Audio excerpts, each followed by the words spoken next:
Mike Epps, a legendary comedian known for his funny jokes and hilarious roles in some of the most legendary movies. But here we learn life wasn't always funny when it was about the money. Check this out.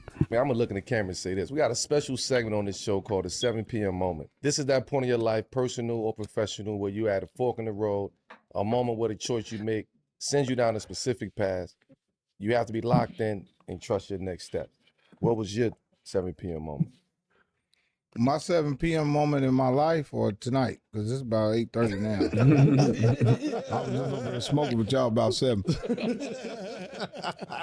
You know, my 7 p.m. moment in my life was I had promised God not to never sell drugs again.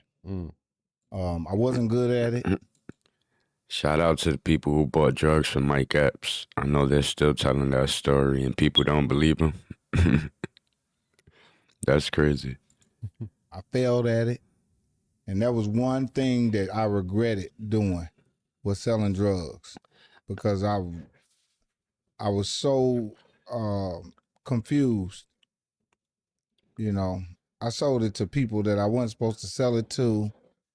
And that, you know, that's still one of the regrets I have in my life. When you say people, you meant like Friends, families. yeah. Because back in the day, you know, that you just didn't, you know, it was so cruel back then, man. The way that drug shit, that shit fucked a lot of people's life up. And like I said, I wasn't successful at it, but you know, back in them times, that shit crossed everybody's path. You know, you talk about Jay-Z and all the dudes, man.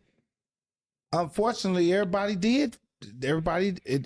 tried that hand before, and like I said, I credited that to everything that I do.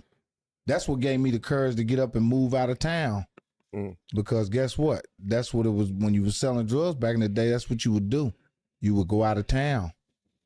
And my friends that knew about that, they was like, damn, how'd you have the courage to move there? I was like, because I always wanted to, and I'll never forget when I moved to New York, a couple of my friends was like, nigga, you know, boy, they got it up there. It was like the devil nigga was talking to me. You know what I'm saying? They got to get you so crazy. Yeah, and I was meeting niggas. That was another strange thing. I would meet motherfuckers and but it was like a fight with the devil. Yeah. It was like, nigga, you know, I got a nigga in Indiana that'll drive up here with the money. I met him and and I didn't do it. And it felt like God rewarded me for making that decision too. You know? And you look Dominican too, so it was like you have to. I almost had him. That's why I used to cop it on 147 Broadway.